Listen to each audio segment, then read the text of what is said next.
Kumusta po kayo mga minamahal kong kababayan? Ito po ang inyong lingkod, Governor Presby Velasco. Inaanyayahan ko po kayong manood at sumubaybay sa ating programa, Presby with Love. Kasama ko po dito si Speaker Lord Alan Velasco, dito sa Marinduque News Network, Lucky 7 Channel 3, Radyo Kamalindig at Radyo Natin Buwak.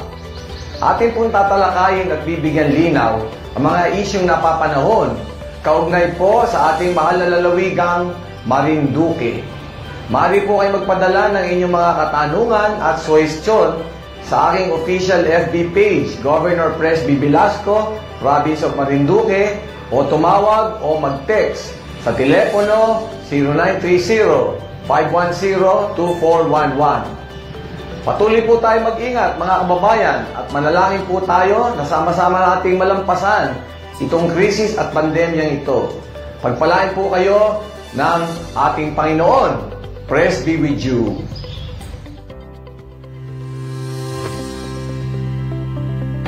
Magandang araw, Marinduque. Ako pong muli si Romeo Matac Jr. ng Philippine Information Agency sa ilalim po ng Presidential Communications Operations Office. Mga kababayan, nandito po muli tayo sa isa na namang episode ng Presby with Love, kung saan ay inilalahad po ng ating mahal na Governor Presby ang mga proyekto ng Kapitolyo. Gayon din, tinatalakay po ng ating Governor ang mga napapanahong usapin na may kaugnayan po sa pagpapaunlad, pagpapayabong at pagpapalakas ng ating pamahalaang panlalawigan. Tayo po ay sabayang sumasayang papawid na ngayon sa DZNS FM 94.1 Radyo Kamalindig at Radyo Natin Buwak 105.7 FM.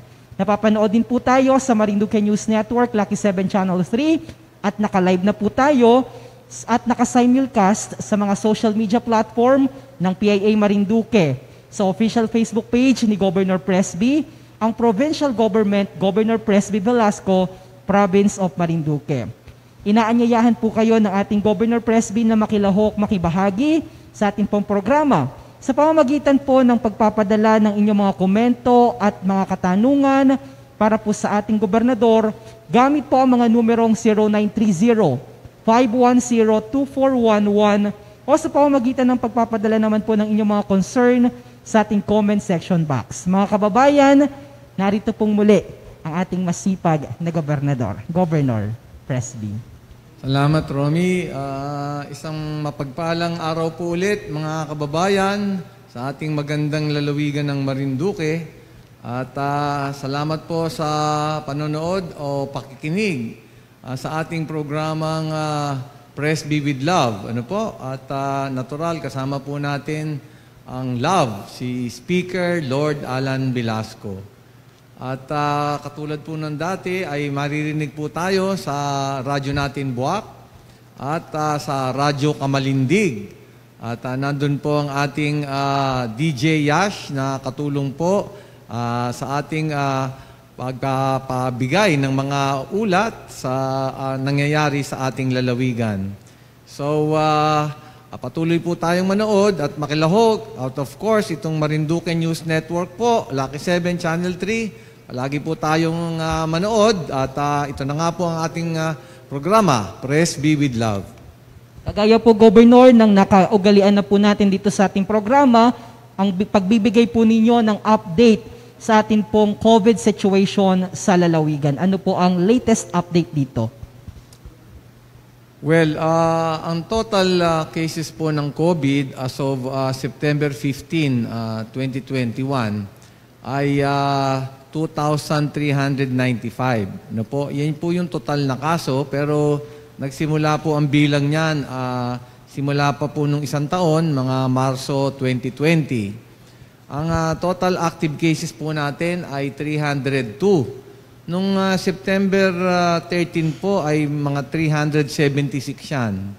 Tapos nitong sumunod na araw, September 14 po ay bumaba ng 333. At ngayon po ay ang total active ay 302 na lang. So nakikita ko po na medyo maganda naman ang nagagawa ng ating mga doktor sa 3 hospital at ang ating mga municipal health officers. Kaya nakikita na po natin yung trend. Ano po mga kababayan, medyo magandang development ay bumaba po ng 302. Sana po ipatuloy na at bumaba ng tuluyan. Ano po? Ang breakdown po niyan ay yung buwak po ang number 1, 93. Pero maganda na rin pong development yan at nanggaling po sa mataas yan nung ilang araw, mga 118 po yan. Ano po? Ang Binavista po ay 67. Ito po ay nakakitaan natin ng pagtaas. Ano po? Ang alam ko po dito, ng mga ilang araw ay mga 63 lang yan. Yung Gasan po ay bumababa na rin po. May 53 ngayon. Ang Mugpog din po ay bumaba. Ano po? 38 na lang po. Ano po? Dati po ay mataas-taas yan. Mga 50 rin ang pinanggalingan. Ang Torrijos po ay maganda na rin po. 33 na lang. Dati po ay mataas-taas yan. Yung Santa Cruz po na dating top notcher, ngayon po ay 80 na lang. At nagpapasalamat ako dito kay Dr. Arlie Bertuccio at ang ating municipal health officers po, si Dr. Anes Marquez at Dr. Menchi Pondibida. At siyempre, kasama naman po lahat yung ating mga doktor dyan at health workers. At siyempre, sa tulong na rin po ni Mayor Tonton Uy na isa rin pong doktor. Ano po? At ganun nga po ay ang breakdown po ng total number of cases per municipality. Yung galing po sa total yan, na 2,000 po na sinabi natin. Ang Santa Cruz po ay nagkaroon po ng 624 sa simula pa po. Ano po? At sa Buwak po ay 555, sa Torrijos po ay 447, ang Mugpog po ay 305, Gasan po ay 281, Binavista po ay 183. Palagi naman pong kukonti ang sa Binavista. Ano po? Well, ang Sinamampalad po ay mga 117 po. Ano po? At ang breakdown po ay Santa Cruz po ay 50, ang Buwak po ay 21, Torrijos po ay 17, Mugpog po ay 14, Gasan po ay 10, at Binavista po ay 2. Alam niyo po yung mga Sinamampalad sa atin ay nadadala po kasi sa hospital na medyo po talagang critical na. Ano po? Kaya sinasabi ko po mga kababayan na may simptomas pa lang po ay magkonsulta kaagad sa doktor. Huwag niyo pong pilitin na kaya lang mag-self-medication. Ano po? Kailangan agad makonsulta kasi po itong mga variants po, lalo yung Delta, ay medyo deadly at bigla na lang pong sasama yung kondisyon ng ating kababayan at maya-maya po ay nahihirapan ng huminga at tuluyan na pong pumapanaw. Ano po?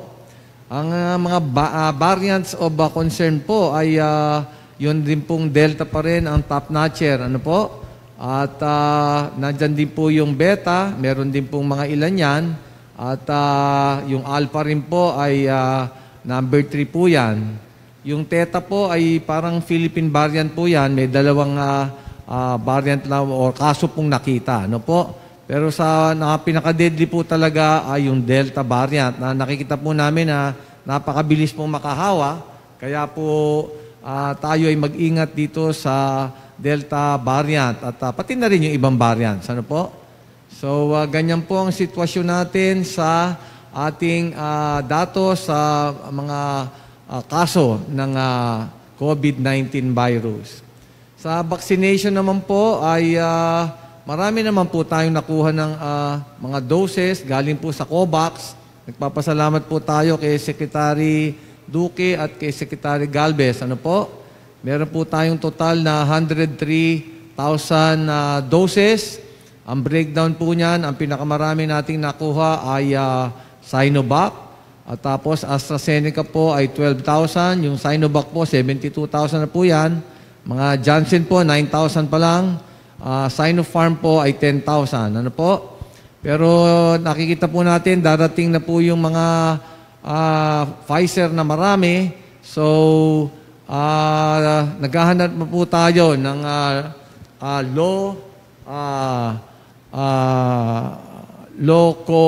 storage po, itong storage facility para sa mga Pfizer para mabigyan po tayo. Yan po ating hinihiling at naghahanap na po ang ating provincial government. So, ganyan po ang status po natin sa vaccination. Yung mga A1 po, health workers, ay konti na lang po ang natitira niyan. Mga 500 na lang po ang ating natitira po yata.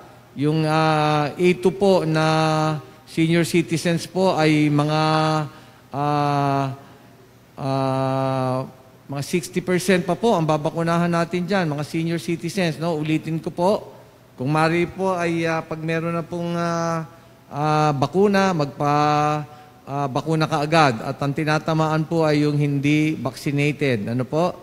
At yung A3 po, yung may comorbidities, ay konti na lang po ang natitira dyan. Marami na po tayong nabakunahan. Okay? At ito po, yung A4 naman ay kukonti pa lang po, 10% pa lang. So, yan po ang susundin natin. Yung pong A5, mga indigents po ay halos wala pang 1%. No? So, patuloy po ang ating provincial government at si Speaker Lord Alan po sa pagkuha ng bakuna at papaspasan po natin ang pagbabakuna. Okay, doon sa mga nagtatanong po kung saan po sila pwede magpadala ng mensahe para maipaabot po yan sa ating gobernador, ito po ay 0930-510-2411 na makikita nyo rin po na naka-flash po sa inyong mga television screen.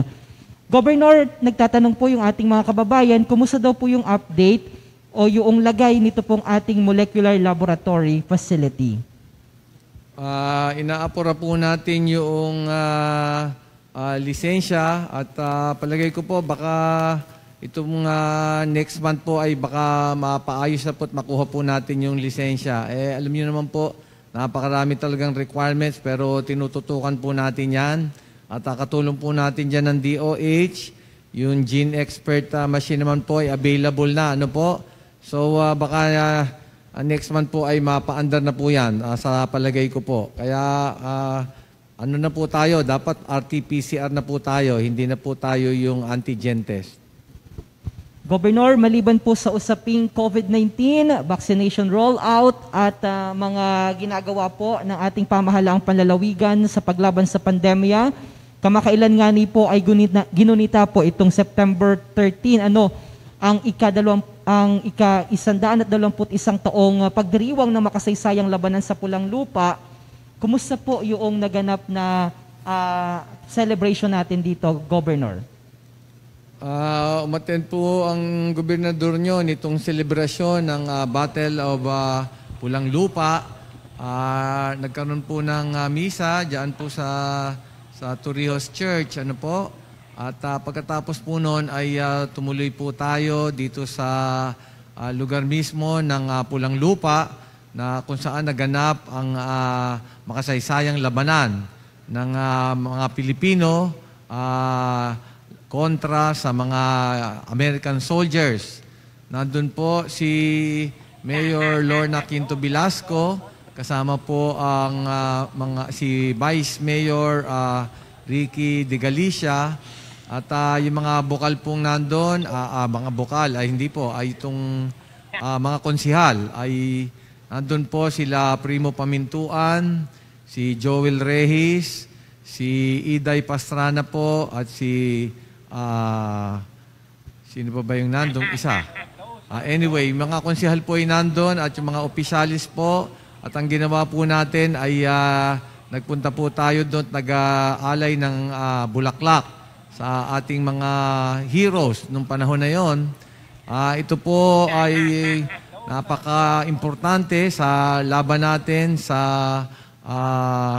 American soldiers. Ito po ay napalagay sa records ng US War Department. Ano po?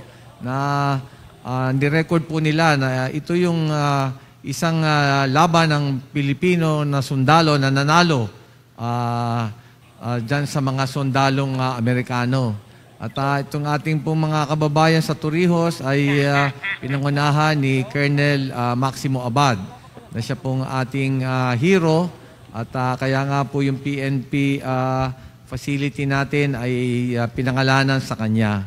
Tinala niya po si Sergeant Debro Shields, ano po, at mga ilang araw po yung labanan doon. At doon pinakita po ng ating mga Pilipinong sundalo ang kagalingan sa paglaban. Kahit po mahihina yung kanilang dalang armas, ay ginamit lang po nila ng taktika hanggang pagkatapos po ng ilang araw na labanan ay nagapi na po nila itong mga Amerikanong sundalo. No po?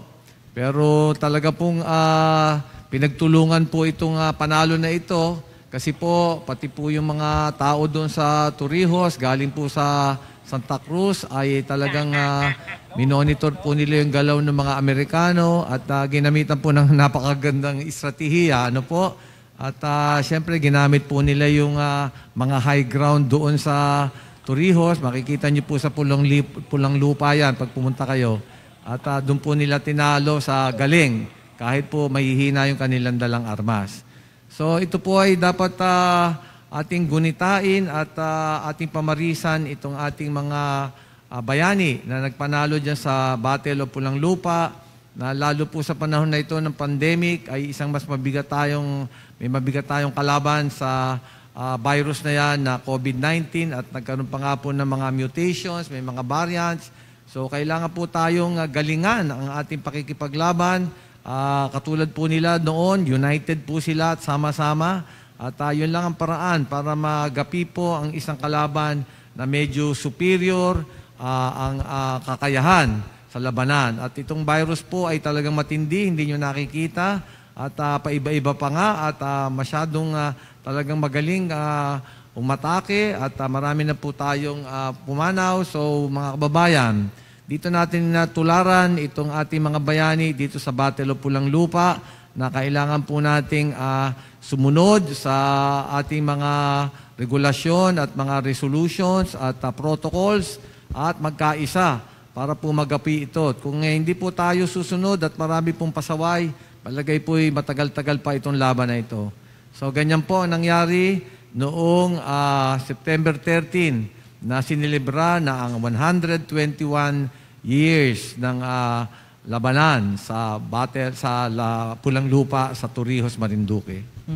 On the side note, Governor, nakakatuwa pong ipabatid at ipalam sa ating mga kababayan na ang dating Kapitan Del Barrio ng mga panahong yun ay si Lucio Quinto na pinagmula naman po ng lahi ng atin pong mahal na mayora ng bayan ng Torrijos, si Mayor Lorna Quinto Velasco. Ayan. So, proud na pag naririnig ko si Speaker na sinasabi niya na talagang yung kanyang pinagmulan matatapang at talagang nagsiservisyo at naglilingkod sa ating mga kababayan. Simulat sa pulpa po, Governor. Yan.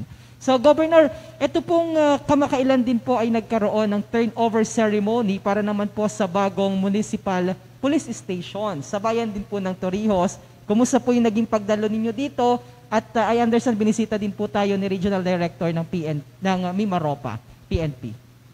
Opo, at nandun po tayo sa blessing at inauguration itong Torrijos Municipal Police Station. Napakaganda pong building at guest of honor nga po natin, ang Regional Director po natin, si General Nelson Bundok. Ano po? At kasama ang kanyang butihing may bahay.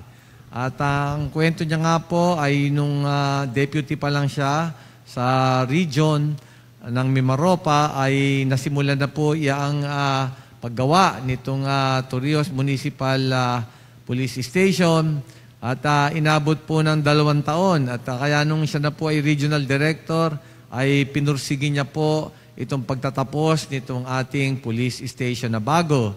At talaga pong pinag-aralan nila, tama po yun, kailangan may mga estratehiya po na kailangan gawin para po ma-accomplish ang isang bagay. Ano po? Para ma-attain ang isang goal na siniset. Talaga pong tinutukan niya yan at sinabi, pangako niya, natatapusin niya yan. Kaya nung natapos po, ay bumalik naman si General Nelson Bundok at nandun nga po kami, kasama po si Mayor Lorna Quinto Velasco at yun na nga po at ating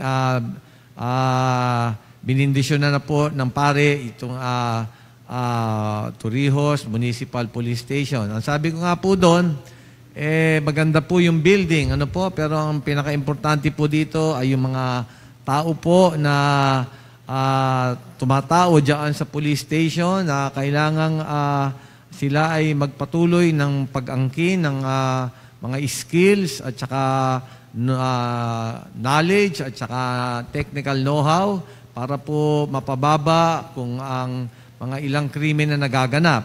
Although binigyan din ko naman po doon na siyempre tayo po ay second safest province in the Philippines at sinabi ko po ang ating adhikain ay maging number 1 safest province in the Philippines. At sabi ko, bakit importante yan? Importante po mga kababayan dahil tayo po ay isang tourist destination. So kailangan pong malaman ng ating mga tourists na magandang pumunta rito sa bayan ng Torrijos at ang lalawigan ng Marinduque para po sila ay maenganyong pabalik-balik at siyempre gumasta ng kanilang pera para po tayo tumaas ang revenues. At siyempre po pag ang peace and order ay maganda, attracted po ang ating mga negosyante at investor at ang gusto po natin mga kababayan ay maging haven ito ng investors. Yung economic zone na itatayo natin pagtagal-tagal ay diyan po na makikita ang kahalagahan ng magandang peace and order sa ating bayan ng Torrijos at sa lalawigan ng Marinduque. So maganda po ang nangyari at nangako naman ng provincial government na magbibigay ng full support sa ating PNP Marinduque dahil nga po drug-cleared province pa po tayo ay sinabi binigyan din po natin at they were cited for maintaining our status as a drug-cleared province. At yun din pong insurgency-free status, binigyan din po natin. Nagpasalamat po tayo sa Army at katulong na rin po dyan ang municipal, ang ating PNP Marinduque. Okay. Alright. Ngayon po, Governor naman, talagang kung hindi man araw-araw, ito yung makaluwa tayong nakakaranas ng mga pag-ulan sa ating lalawigan, sa ating probinsya. Kaya patuloy ho na nagtatanong ang ating mga kababayan kung ano na po naman ang update dito po sa ating programang River Dredging Project. Opo, mga kababayan, tinututukan po natin itong ating River Dredging Project. Dahil alam po natin na talaga pong iba po ang bagsak ng rainfall ngayon.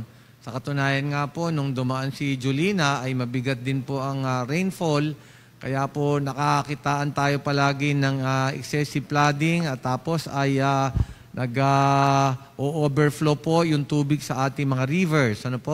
At nakuha nga po natin ang approval ni Secretary Roy Simato ng DNR na 34 rivers po ay ating ididredge. Ang sitwasyon po ngayon ay meron na pong mga interesadong mga contractors na gustong lumahok dyan at iniimbitahan ko rin naman po yung mga iba pa pong mga contractors na lumahok dahil po marami yung ilog nating ididredge at kailangan po maraming trumabaho dyan. Ang nangyayari po ay kumuha na po sila ng mga water samples dyan sa mga ilog, lalo po yung Buwak at Mugpog. Ito yung major rivers na ididredge. At mga ilang araw lang po o linggo, malalaman po ang resulta dyan. At palagay ko po ay magsisimula na po tayong maghanap kung sino talaga yung magdidredge po nito mga ilog na ito. So iniimbita ko po yung mga ibang contractors na lumahok. Hindi naman masyadong mabigat ang requirements. Doon sa major river ay 30 million lang ang paid up o assets. Paid up sa capital stock. At doon po sa mga medium rivers ay 10 million lang po ang paid up o 10 million ang assets. At yung maliliit pong rivers, mga 30 po yan, ay 5 million lang po. So, maganda po na sumali tayo dito kasi po ang plano talaga ng provincial government ay pagkatapos pong madredge yan, ay lalagyan po natin ng water impounding facilities yan para po yung tubig na manggagaling sa bundok at na mapunta sa ilog ay mapigil at mapatigil doon para magamit naman po natin. Ano po? So ganyan po ang plano at napakaganda at importante po itong river dredging project. Okay. At yun din pong isa pa nating programa, Governor, dito, yung provincial water supply project din naman, ano na po ang update dito para magkaroon po ng yung parang water district natin sa buong lalawigan. Opo, at patuloy po ang pakikipag-usap natin at pakikipag-meeting sa ating mga engineers po ng LUWA at inaayos lang po yung mga papeles at ang kagandahan po nito ay nandun din nga po ako kasama ng mga engineer. Parang naging engineer na po ang inyong governor. Tinitignan na po natin yung mga ilog na gagamitin para po dito sa water supply project. At alam po natin sa Buwak, ang gagamitin po ay yung malaking ilog po na inulugan taktak. Yan na magsusupply po ng tubig dito sa Buwak at sa Mugpog at karamihan ng barangay sa Gasan. At yung isang i-develop din po sa Santa Cruz ay yung Makulapnit River at yung Tambangan River. At meron pa pong mga ilang ilog pa doon na pwedeng gamitin. At pinag-aaralang mabuti po ng engineering ng LUWA. At pati po itong ating general manager, si Engineer Willie Marquez, kasama po si Engineer Melo Pondibida, ay kasama pong nakikipag-usap at pinag-aaralan po kung anong yung mga sources of water na ilog. At pupunta nga po dito ang team ng LUWA ulit para tignan mabuti kung paano ang gagawin. So may pondo na po tayo sa pamagitan po ng ating magaling na speaker, the pride of Marinduque, si Speaker Lord Alan Velasco po, ay naibaba na po yung 390 million. So makikita nyo na po at itong taon na ito, bago po matapos ng taon, ay talaga pong uumpisahan na yung paggagawa nitong mga facilities para po dito sa Marinduque Water Supply Program po. Alright, so nakakatuwa po. Ang rami nating mga, bagamat hindi pa po natin ito sa kasalukuyan nararamdaman, pero ang na-appreciate ko po ng sobra, meron na pong mga programa at plano. So eventually, kailangan lamang po ng suporta, of course, pakikilahok ng ating mga kababayan para lahat po magkaroon ng katuparan, lahat po ng programa at inisyatiba ng ating mahal na Governor Presby at ni Speaker Lord Alan Velasco. Mga kababayan, special shoutout po muna kay Ate Arlene de Galicia Reyes at sa lahat po na bumubuo sa Congressional District ni Speaker Lord Alan Velasco na nanonood po ngayon dito sa ating programa. Mamaya po sa ikalawang bahagi nito pong ating Presby with Love ay makakasama naman po natin ang ating pong Bukal Adeline Lynn Angeles ng Sangguniang o ng 1st District ng Sangguniang Panlalawigan ng ating pong mahal na probinsya ng Marinduque. Magbabalik po kami mga kababayan, may ilang paalala lamang po sa inyo ang Department of Health. Magkano ang babayaran ko para mabakunahan? Ibibigay ng gobyerno ang bakuna ng libre. Wala kang dapat bayaran para magpabakuna. Tara, sa Vida Vacunation! Lahat ba ng brand ng bakuna ay ligtas gamitin? Lahat ng bibilhing bakuna ng gobyerno ay dumaan sa masusing regulatory process. Lahat ng bakunang aprobado ng Philippine FDA ay ligtas at epektibo, anumang brand ito. Pwede bang magbago ng brand per dose ng vaccine? Sa ngayon, sa iisang brand ng bakuna manggagaling ang bawat dose na ibibigay sa iyo dahil sa magkakaiba ang efficacy at immunogenicity ng bawat brand ng bakuna. Ano ang immunogenicity? Ang immunogenicity ay tumutukoy sa kakayahan ng anumang uri ng antigen o bakuna na magbunsod ng immune response ng katawan. Kaugnay nito ang natural na biological na mekanismo ng ating katawan laban sa mga impeksyon. Paano pinipili ang mga lokal na pamahalaan na unang makakasali sa vaccine deployment program ng pamahalaan? Ang pagpili ng mga uunahing lugar ay nakabase sa burden of disease, kung saan sinusukat kung ilan ang kasalukuyang aktibong kaso at kung ilan ang porsyento ng populasyon ang may naturang sakit o ang attack rate. Ang bilang ng aktibong kaso ay natutukoy sa pagbawas ng mga gumaling at namatay sa kabuuang bilang na nagkasakit. Samantalang nagko-compute ang attack rate sa pamamagitan ng pagkuha ng porsyento ng kabuuang bilang ng populasyon na nagkasakit sa loob ng nakalipas na 4 linggo gamit ang multiplier ng 100,000 populasyon. Together, we can beat COVID-19. Together, kaya natin to be the solusyon sa COVID-19.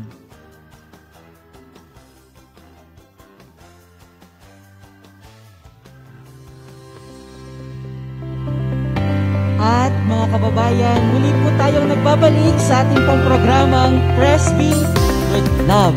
At sa pagkakataon pong ito, ay makakapiling po natin, meron po tayong panauhin na kagaya po ng ating laging ginagawa dito, ay nag-iimbita po tayo ng mga pinuno, ng mga head officials ng atin pong national government o kung hindi man, ng provincial government.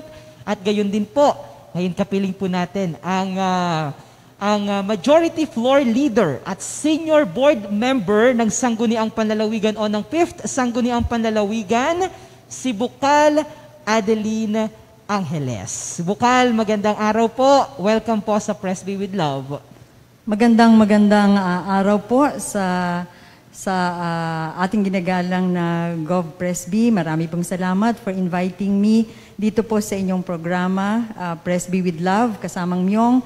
At sa lahat po ng mga taga-subaybay ng programang ito, dito sa lalawigan ng Marinduque, gayon din sa loob at labas ng bansa, isang magandang araw po at kumusta po kayo? So, ayan, aalamin po natin ang mga ginagawa, mga programa at ano po ba, Bukal, ang pangunahing gampanin ng Sangguniang Panlalawigan at ng isang elected board member? Okay, maraming salamat, Myong, for raising that question. Kasi alam natin na marami pa rin sa ating mga kababayan ang hindi masyado pamilyar sa ano ba talaga ang function o gawain ng isang bukal o ng mga miyembro ng Sangguniang Panlalawigan. Ang Sangguniang Panlalawigan po ay yan ang legislative branch ng local government. Ang pangunahing gampanin ay ang gumawa ng mga batas, mga ordinansa, resolusyon, mga polisiya na siya namang ipinapatupad ng executive headed by our governor kasama ang iba't ibang departamento ng executive branch. So, primarily legislation, local legislation, ang counterpart natin po sa mga munisipyo, sa mga syudad o lungsod ay yung mga konsehales at saka yung mga miyembro ng Sangguniang Panlunsod o Sangguniang Pangbayan. Kasi alam ko po sa ibang lugar, minsan hindi alam yung bokal. To the concern o yung ni-raise po ni Governor, gaano po ba, Bukal, kahalaga ang tamang koordinasyon at suporta ng pamahalaang panlalawigan, partikular po ang opisina ng gobernador, sa Sangguniang Panlalawigan and vice versa?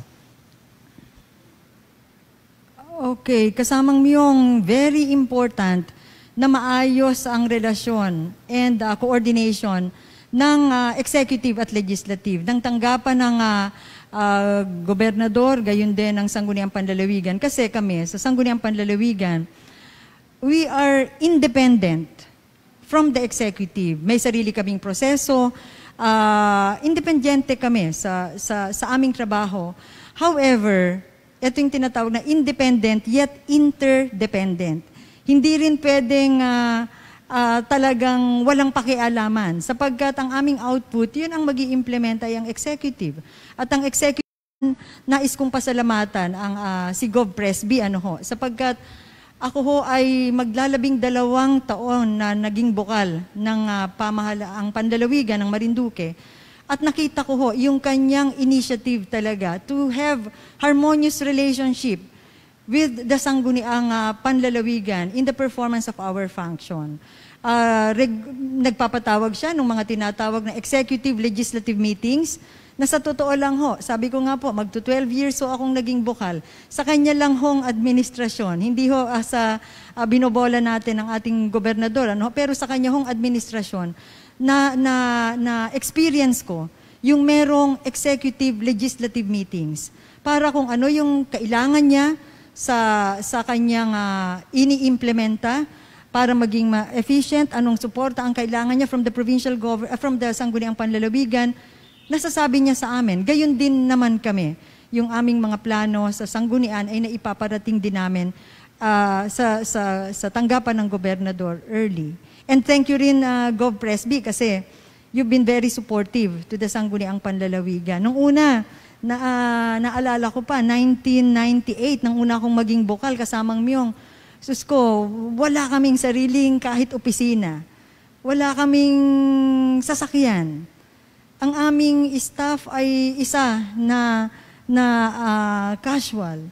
Pero nag-evolve naman yon, and salamat sa panahon ni Gov. Presby, ipinagkaloob niya sa Sangguniang Panlalawigan yung mga tools for work na kailangan namin. Naging maayos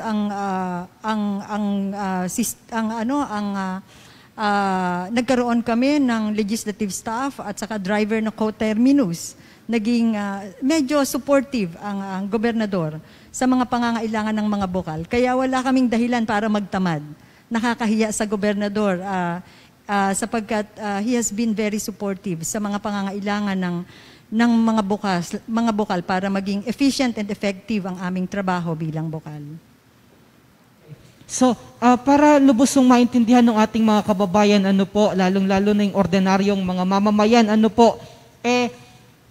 halimbawa may mga programa po ang nanilalatag si Governor Presby, ang Office of the Governor, yan po ay diringgin, dadalhin po sa Sangguniang Panlalawigan, diringgin, magkakaroon po ng deliberation, pupukpukan, at lalagyan ng tamang pondo, at pag-uusapan kung gaano po yung impact nito sa ating mga kababayan. At doon po kayo pumapasok, Bukal, Lynn Angeles. Ano po? Oo. Kasamang Myong, ang mga legislative measures na ipinapasa ng Sangguniang Panlalawigan could be in the form of resolutions or ordinances. At yung mga resolutions, yan ho yung mga temporary in nature, maaring position or sentiments ng lalawigan sa pamamagitan ng kanilang mga representante sa Sangguniang Panlalawigan. At yung isa naman ay yung mga ordinansa. Iyan, mga batas na talaga. Lokal na batas na ipinapasa ng Sangguniang Panlalawigan, pero kailangang aprubahan din ng executive. Ang batas na ipinapasa, ang mga ordinansang ipinapasa ng mga bukal ng Sangguniang Panlalawigan ay kailangan ding aprubahan ng gobernador, ng executive. At kapag hindi niya napirmahan sa probinsya within 30 days, then it will be deemed approved. So ganon. Yung mga legislative measures, nagsisimula yan sa inisyatibo ng isang bukal, maggagawa siya ng proposed resolution or proposed ordinance, yung mga ordinansa kung kailangan ng masinsinang pag-uusap, usually, pero hindi rin sa lahat ng pagkakataon, nire-refer yan sa proper committees para higit na mapag-aralan. Kagaya ko, ako ay chairman ng Committee ng Rules, Laws, and Ordinances. Lahat ng mga ordinansa na ipinapasa ng mga bayan-bayan, dumadaan sa review ng Sangguniang Panlalawigan, at ang committee natin sa Committee on Rules, Laws, and Ordinances ang nangunguna sa pagre-review niyan. Kailangang i-declare namin yan na hindi ultra vires o hindi salungat sa mas mataas na batas na umiiral. So yan, ina-assign sa different committees. Yung committee nagkakaroon ng mga recommendation whether or not it will be approved, at doon hanggang sa ito'y maaprubahan ng kabuuan ng sanggunian at dadalhin sa tanggapan ng gobernador para kanyang permahan. Okay. So, binabanggit niyo ho kanina, paulit-ulit hong naririnig yung kayo po ay chairman ng Committee on Rules and Committee on Appropriations. Ano po ba yung mga gampanin nito sa 5th Sangguniang Panlalawigan. 15th pala, kasamang yun. 15th Sangguniang Panlalawigan. Okay, nabanggit ko na kanina yung isa sa role ng Committee on Rules, Laws at Ordinances. At ang chairman kasi ng committee na yan, ang automatic floor leader ng Sangguniang Panlalawigan. Ang gampanin naman ng floor leader, yan ay tumutulong upang maging maayos ang sesyon ng Sanggunian. Ang mga agenda na pinag-uusapan sa bawat sesyon ay nire-review ng chairman ng Committee ng Rules at yan nga po ay isa sa aking hinahawakan.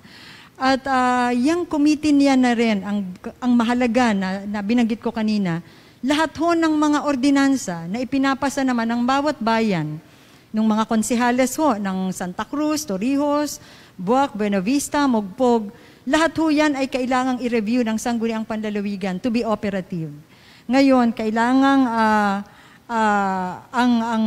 i-declare yan na naaayon sa umiiral na batas at within their power to enact. Ngayon, mabigat ito sapagkat sa totoo lang kasamang Myong sa bawat session namin ay masisipag ang ating mga konsehales. Napakarami nilang mga ordinansa na itinataas and our committee is reviewing that every week. Hindi naman pwede na hindi natin aralin yan kasi idideklara namin yan na ito'y sang-ayon sa umiiral na batas. So we have to be very, very aware of what are the existing laws to make sure that they will not be ultra vires. Sa committee ng appropriation naman, yan naman ang nangunguna sa pag-aaral ng budget ng lalawigan. Gayon din ng budget ng mga bayan-bayan.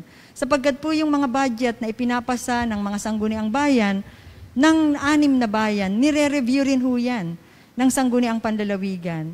At kailangan din ay naaayon sa mga umiiral na guidelines on budgeting. Kaya ang atin namang committee ng appropriation ay ay nangunguna sa pagre-review niyaan po at gayon din iba pa yung sarili nating budget sa Sangguniang sa pamahalaang panlalawigan, yung regular budgets natin, mga supplemental budget. Kanina lang po Gov ay nag-committee hearing yung committee ng appropriation at isa po sa nakasalang sa amin ay yun hong isinumite ho ninyo at ng executive na supplemental budget number 4 na. Yan ho ay dagdag na pondo dun ho sa mga existing budget natin. So, pang-apat na karagdagang pondo, supplemental budget. Kaya salamat po, Gov, kasi kahit papano naiitawid natin yung mga pangangailangan na budget ng ating lalawigan. Pinag-usapan din po namin kanina sa committee hearing, kanina lamang po umaga, yung budget na hinihingi naman po ninyo para sa at saka ni Dr. Saratan para po sa Marinduque Provincial Hospital, around 60 million pesos. Yung pong komite namin kanina is recommending for its approval dahil yan po ay para sa mga gamot, supplies, additional equipment. Pero yun nga ho, trabaho pa rin at aasa rin po kami sa inyo sa paghanap kung saan natin talaga kukunin itong 60 million pesos para lamang sa Marinduque Provincial Hospital. Yan po iba pa po doon sa mga nauna pang supplemental budget na inilagay na rin sa hospital. Talagang very challenging yung mga pangangailangan natin sa health. And we recognize that. And siyempre, yung Committee ng Environment, ako, Myong, ay una ay naging konsehal noong 1995. Pagkatapos, sabi ko nga, 3 beses na ngayon na bukal ng lalawigan, maglalabing 2 taon ng bukal ng lalawigan. Ang chairmanship ng Committee ng Environment ay laging napupunta sa atin. Yan naman ang mga isyung pangkalikasan na ginagawa natin. Yung mga ni-request ng gobernador na authority para sa mahabol natin yung damage sa mga pinsala na ginawa ng dahil sa irresponsableng pagmimina na nangyari sa ating lalawigan. Isa yan sa ipinasa natin. So we now authorize the governor to file the case against Mark Copper, Plasterdome, Barrick Gold, and its subsidiaries in the Philippines, we already approved the terms of reference for the hiring of counsel. Para dito, I know that the governor is already busy doing the preparations already. So, hopefully, yun ding mga ibang mga environment-related resolutions addressed to the Office of the President, addressed to the different agencies, ay andyan rin. Mahirap isa-isahin pero napakarami ho yan. At in proper time ho ay ire-report natin sa sambayan ng Marinduqueño ang ating mga naging output dyan. Plus yung environmental code na medyo challenging talaga gawin at fina-follow up rin ng ating gobernador is also in the process of preparation. Apa. Majority Floor Leader Lynn, alam natin na malapit na rin nating umpisahan itong sa budget sa 2022. At dahil nga sa panahon ngayon ay kailangan din nating ma-review kaagad yung isasabit naming budget. Although tinatapos na rin namin ito, malaki ba ang posibilidad kaya nito na matapos natin yan na bago dumating ang buwan ng December? Pipilitin po natin, Gov, gusto rin naming sabayan sa totoo lang yung sipag ninyo sa executive branch at medyo nakakahiya rin po naman talaga kapag medyo pinatagal pa yan given the situation po. So, on our part po, on my part po as chairperson ng Committee ng Appropriation, gagawin ko po ang aking makakaya to lead na sa committee level ay we will be on time. And we will avoid possible unnecessary delays in the approval of the budget. Thank you, Bokal Adeline. At isa pang sanang matignan natin sa Sangguniang Panlalawigan ay yung mga sources of revenues, no? At dahil alam natin na sa 2022 ay tataas itong ating IRA na ngayon ang tawag ay National Tax Allotment or NATA, no? At pero ang sinasabi ng Department of Finance ay kailangan na tayong tumingin kung saan tayo makakakuha ng sources of revenues dahil sa 2023 ay bababa ang National Tax Allotment pati na rin sa 2024. Dahil magdi-devolution ay kakailanganin natin talaga magkaroon ng additional revenues. At ako'y naman yung nagpapasalamat sa ating Sangguniang Panlalawigan dahil po sa ordinansya doon sa quarry operations ay nagkaroon po tayo ng revenues na pinakamahina po ay 25 million sa isang taon. Mahina pa po yun. Pero ang projection po natin ay tataas pa to. So itong isang ganitong ordinansya na nagpalaki sa ating revenue sa lalawigan ng Marinduque ay magandang isang strategy, no? At sana ay makitaan pa natin ng ibang estratehiya mula sa Sangguniang Panlalawigan kung paano po mapapalakas ang ating sources of revenues. Ano ang masasabi mo dyan, Majority Floor Leader? Lynn. Tama po kayo, Governor. In fact, we are really inspired by your own initiatives para ma-augment talaga yung pondo ng lalawigan. Kami po ay gagalaw at particularly ang Committee ng Ways and Means I was told they are already discussing also kung paano makakatulong po sa inyo, kung paano pa natin higit na mapapalaki ang available na pondo sa lalawigan na pwedeng gamitin para sa serbisyo. Although, admittedly, talaga pong it will be very challenging sapagkat usually ang source ng pondo ng gobyerno ay nanggagaling sa taxes, but at the same time, alam naman natin ngayon na dahil sa pandemya ay very challenging ang buhay ng mga tao. But with your inspiration po, you gave us idea on other possible ways to augment the sources of funds ng lalawigan, at yan po ay masinsinan din po naming pinag-uusapan ng ilang mga bukal. At salamat din po sa inyo kasi sa ating mga kababayan, hindi dahil sa kaharap ko lang at bisita ako ngayon ni Governor dito sa kanyang programa, but sincere po sa aking puso, sa dami ng problema ng lalawigan, sa konting resources na available sa lalawigan, at siguro hindi lang naman sa lalawigan, kundi sa iba pang bahagi ng bansa, ay challenging talaga yung saan kukunin yung pangangailangang pondo para tugunan ang mga pangangailangan, lalo na ngayon sa health services. Pero thank you very much po, Governor, sa inyong pong sipag, sa inyong linkaging rin and networking work, lalo na sa iba't ibang ahensya, kasama si Speaker Lord. Salamat po sapagkat kagaya po ng mga ibang supplemental budget, banggitin ko lang po sa ating mga kababayan, yun supplemental budget, dagdag na pondo lang po yan. Hihingi po ang isang hospital ng 60 million. Saan po basta-basta yan kukunin?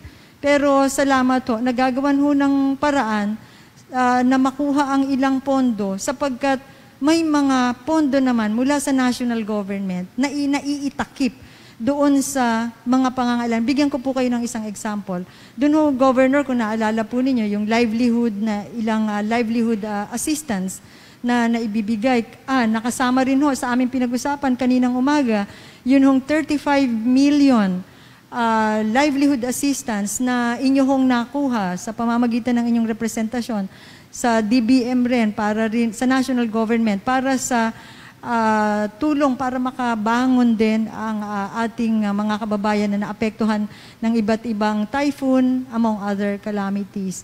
And yan ho, hindi basta yung 35 million na makuha para sa lalawigan, na kung popondohan pa po natin yan, ay lalo nang kukulangin ang ating pondo. Yun hong mga ibang initiatives po ninyo, lalo na yung sa agrikultura, because of your good relationship with the different department secretaries, it is something na we are so grateful sapagkat ako po bilang committee chairman ng appropriation, kung iaasa natin lahat sa sariling pondo ng provincial government ang lahat ng pangangailangan natin, I will be very candid sa ating mga kababayan, lalo pong mas magiging mahirap at lalong hindi natin kakayanin. But thank you so much sa mga augmentation na mga pondo na nanggagaling sa national government through the initiatives of Speaker Velasco and Governor Velasco. Okay. Sabi nga ni po ay pag naalis daw po si Governor, kahit wala po tayong padala, pagbalik ang rami pong dala. Ayan, na mga pondo. Totoo naman yan, Myong. And sa totoo lang, lagi kong binabanggit. Sa pandemya natin ngayon, salamat sa Diyos na we have them as leading us, dahil lalong mas magiging mabigat ang sitwasyon kung nagkataon na wala yung output nila sa kanilang mga ginagawa. So Bukal, paano po nakakatulong ang inyong personal background, educational, training, and experiences para maging epektibo po kayo na lingkod bayan, gayon din po sa inyong trabaho bilang Bukal naman ngayon dito sa ating lalawigan?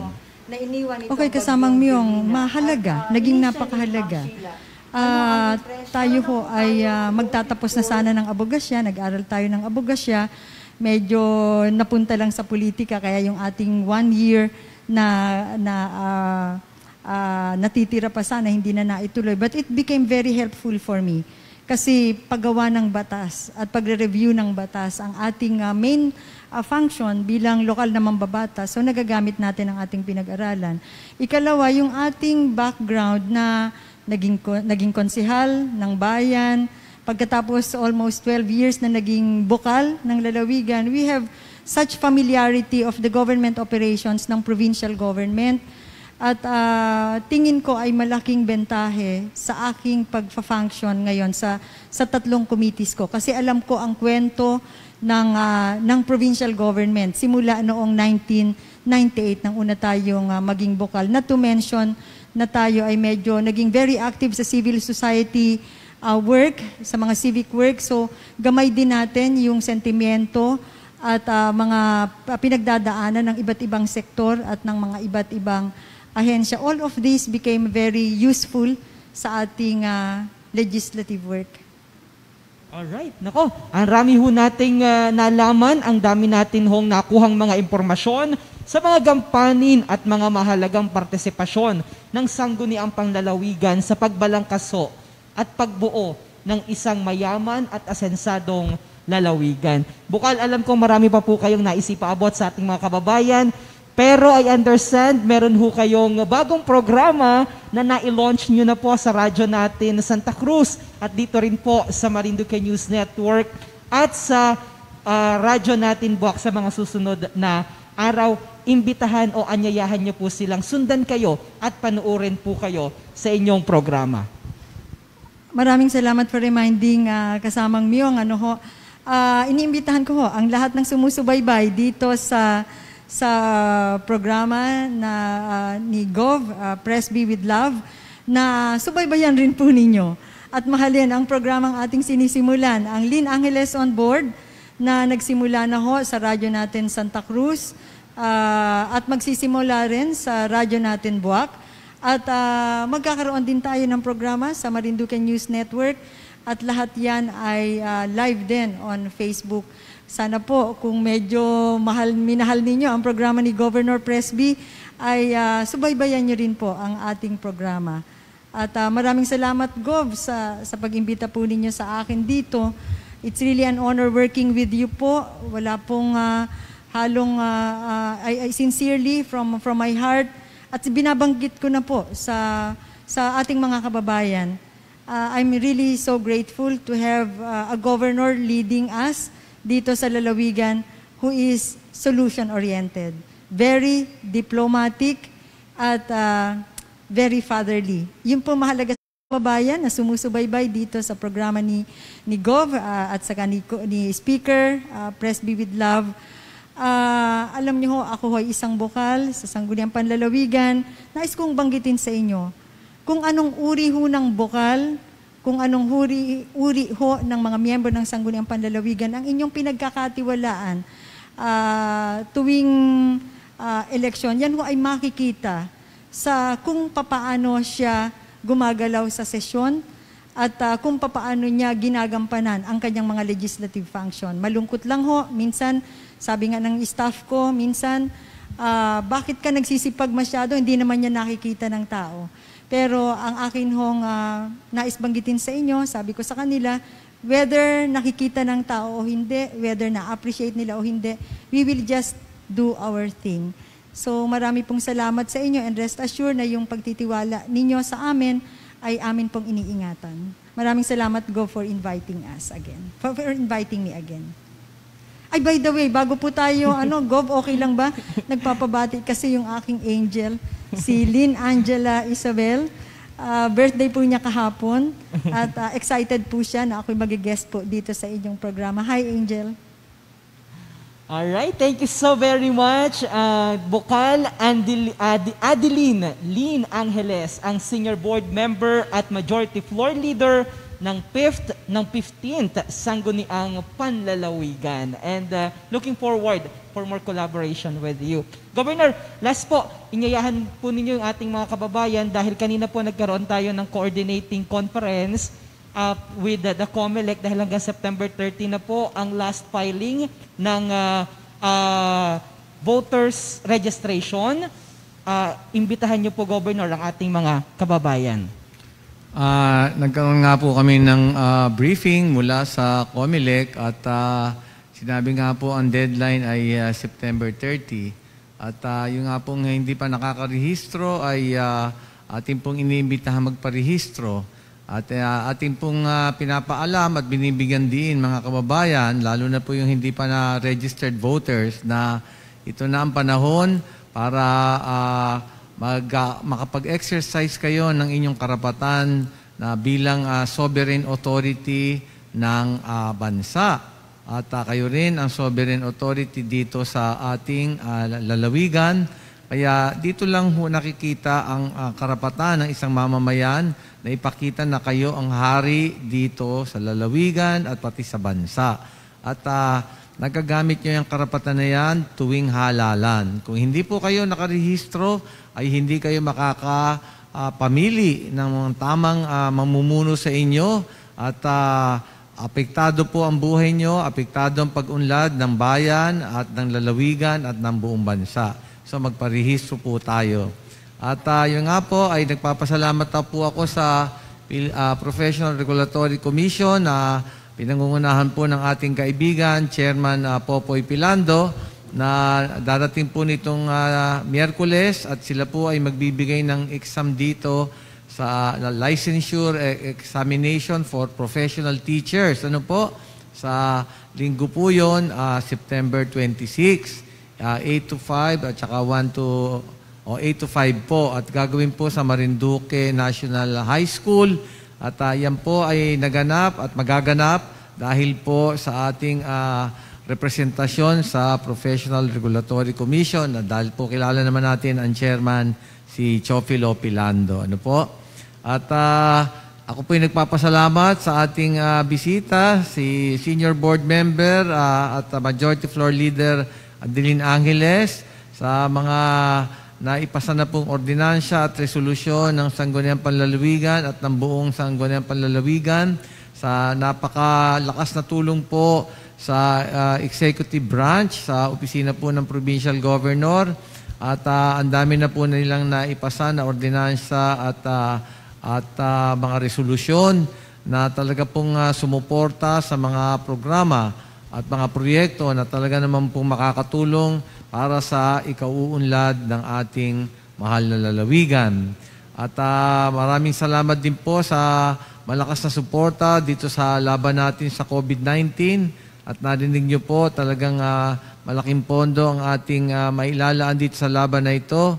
Pero kung tayo po ay magtutulong-tulong at maganda naman po, very harmonious ang ating relationship ng Sangguniang Panlalawigan at ng executive branch, ay makikita po natin na magagapirin po natin itong napakabigat na kalaban ng COVID-19 at eventually po ay magsisimula na po tayo para sa papatupad at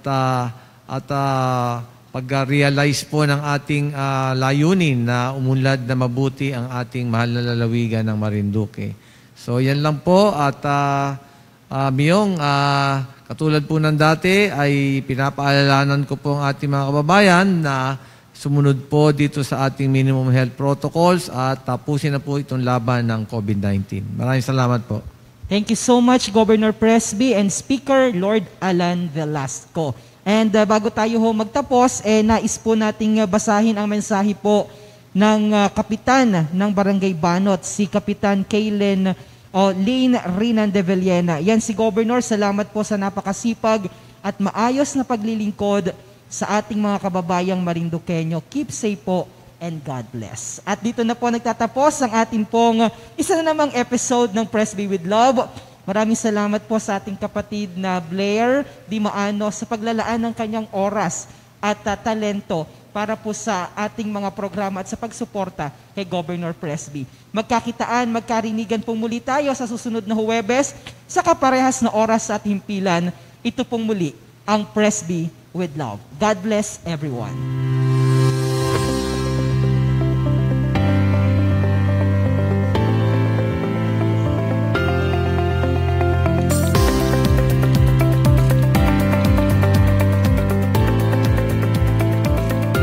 Kamusta po kayo mga minamahal kong kababayan? Ito po ang inyong lingkod, Governor Presby Velasco. Inaanyayahan ko po kayong manood at sumubaybay sa ating programa, Presby with Love. Kasama ko po dito si Speaker Lord Alan Velasco, dito sa Marinduque News Network, Lucky 7 Channel 3, Radyo Kamalindig at Radyo Natin Buwak. Atin pong tatalakayin at bibigyan linaw ang mga isyong napapanahon kaugnay po sa ating mahal na lalawigang Marinduque.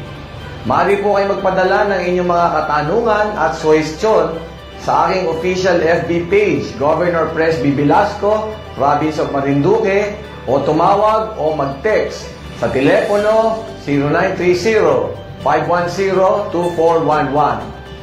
Patuloy po tayo mag-ingat mga kababayan at manalangin po tayo na sama-sama nating malampasan itong krisis at pandemyang ito. Pagpalain po kayo ng ating Panginoon. Praise be with you.